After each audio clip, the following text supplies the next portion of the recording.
So now that we've talked a little bit about the adoption overview and understanding kind of at a department level or an HR facet level how the organization is running, let's look at a macro level. So across the organization, what we've developed is a digital transformation scorecard.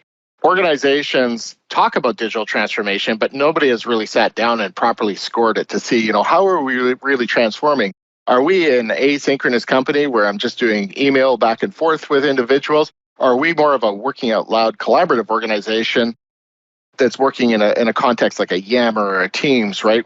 And really getting engaged with each other corporately. And from a hybrid workplace perspective, this has become more and more important over time. So what we're doing here is we're scoring the organization. We're saying, if you're just an asynchronous email user, you're going to score very low on our scoring algorithm. However, if you're more of a working out loud type of individual, we're going to score you a lot higher. And then we have a baseline whereby we're collecting every person's activity every day, plotting it over time, aggregating it all together, and really understanding better how an organization is transforming. Then, of course, you can slice it by different facets. So you can look at, for example, departments or countries or any other HR facet that you have.